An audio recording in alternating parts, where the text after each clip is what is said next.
Al Qaeda के al Zawahiri ने जो धमकी दी है उसको लेकर देश में खलबली मची हुई है। ताज़ा जानकारी ये है कि गृह मंत्री राजनाथ सिंह ने कहा है कि अलकायदा के नए वीडियो के बारे में प्रधानमंत्री मोदी को भी जानकारी दी गई है।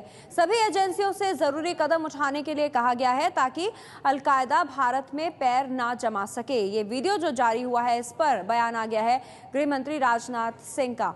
एबीपी न्यूज संवाददाता राजन सिंह से जानकारी लेते हैं। राजन, इसमें क्या अपडेट है और आपके पास? देखिए पल्लवी, गृह मंत्री से जब ये पूछा गया कि क्या इस वीडियो की पुष्टि हो गई है, तो जो खुफिया एजेंसी के सूत्र भी बता रहे थे और गृह मंत्री ने भी इसकी पुष्टि की है कि ये वीडियो जो अल जवाहिरी का वीडियो आया है उसकी पुष्टि हो गई है। ये वीडियो सही है और जांच के बाद सही पाया गया। उसके बाद खतरे को देखते हुए न सिर्फ प्रधानमंत्री को इस पूरे खतरे के बारे में जानकारी दी गई है, बल्कि तमाम एजेंसियों को चौकस रहने के लिए कहा गया है और साथ ही इस बात पर नजर रखने के लिए कहा गया है कि भारत में जो अलगाववादी तत्व हैं वो अलकायदा से हाथ न मिला पाए, अलकायदा भारत में पैर न जमा पाए, तो उसको देखते हुए तमाम एहतियाती कदम उठाने के लिए कहा गया है। और इसके लिए जो तमाम सुरक्षा एजेंसियां हैं, तमाम इंटेलिजेंस एजेंसीज हैं, उनको एक साथ मिलकर काम करने के लिए कहा गया है। राज्य सरकारों को भी एडवाइजरी भेजी जा रही है गृह मंत्रालय की तरफ से, ताकि राज्य सरकारें भी और राज्य की पुलिस भी इस पर नजर रखें कि कोई भी अलगाववादी तत्व और इस तरह के जो है वो अलकायदा में न शामिल हो सके, उससे न जुड़ सके, और इसके लिए पूरे कदम उठाने के लिए कहा गया है। साथ ही गृह मंत्रालय में भी ये कहा गया है तमाम एजेंसियों को कि वो लगातार इस पर नजर रखें कि अलकायदा भारत में पैर न जमा पाए। जी राजन, धन्यवाद आपका इस जानकारी के लिए। तो एजेंसियों को जरूरी कदम उठाने के लिए राजनाथ सिंह गृह मंत्री ने कहा, उन्होंने कहा कि प्रधानमंत्री को भी इस बारे में जानकारी दी गई है। अल जवाहिरी ने क्या धमकी दी है, कौन सा वीडियो जारी किया है, अब आपको वो सुनवाते हैं।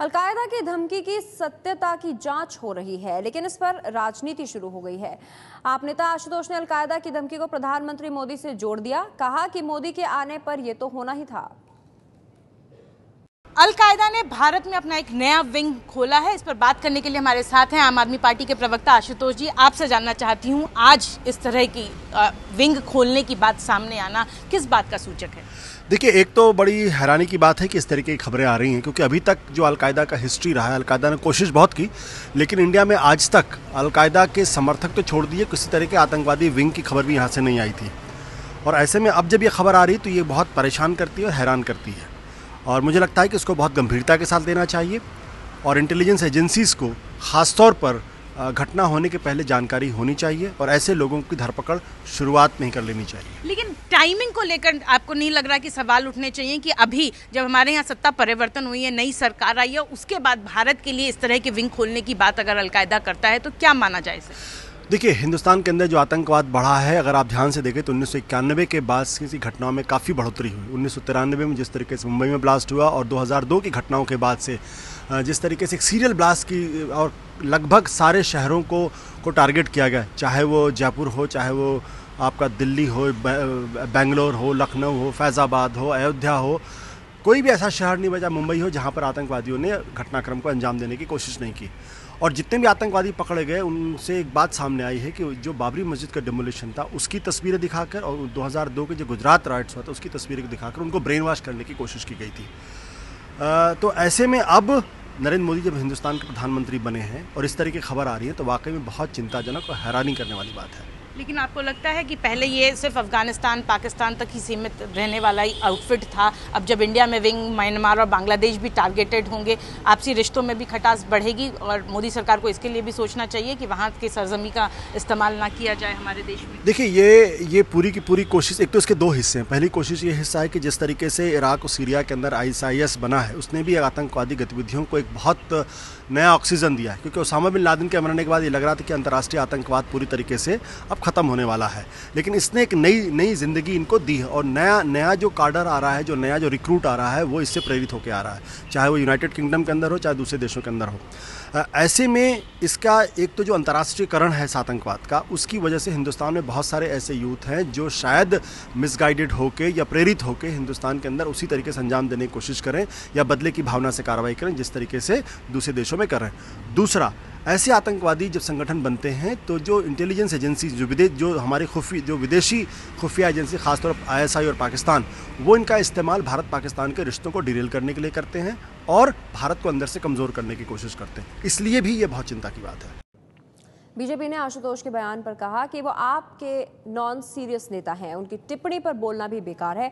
बीजेपी प्रवक्ता अनिल बलूनी ने कहा कि मोदी सरकार मजबूत है, देश ऐसे संगठन को जगह बनाने नहीं देगी।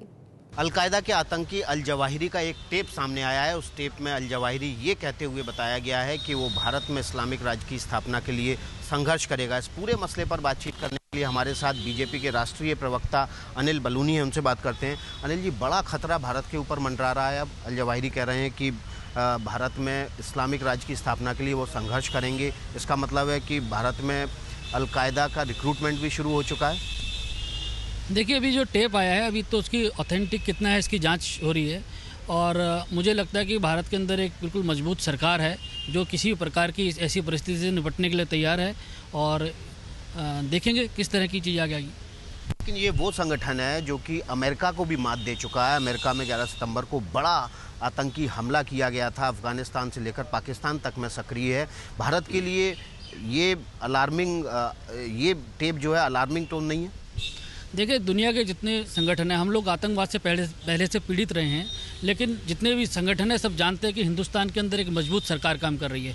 मुझे नहीं लगता कि किसी भी संगठन की इतनी हिम्मत है कि वो भारत की तरफ नज़र उठा के देख सके। आम आदमी पार्टी के नेता आशुतोष का कहना है कि मोदी सरकार आने के बाद ये तो होना ही था। इस तरह की आतंकी संगठनों का भारत की तरफ आंख उठा के देखना एक तरह से बनता है, ये कह रहे हैं आशुतोष। देखिए, ये नॉन सीरियस एलिमेंट्स हैं, इनके बारे में कोई इनका जवाब देने की आवश्यकता नहीं है। ये इसी प्रकार की उलझुल बातें करते रहते हैं। कांग्रेस ने धमकी को गंभीर मानते हुए सरकार से मांग की है कि वो इसे गंभीरता से ले। बहुत ही संगीन और बहुत ही संवेदनशील मामला है, क्योंकि अगर अलकायदा की तरफ से ऐसी धमकी आती है कि वो भारत के खिलाफ आक्रमण करेंगे या भारत के खिलाफ आतंकवादी गतिविधियों को तेज करेंगे, तो सरकार को इसको गंभीरता से अपने संज्ञान में लेना चाहिए और ऐसे सारे कदम उठाए जाने चाहिए जिससे ऐसी शक्तियों को नस्ते नाबूद किया जाए।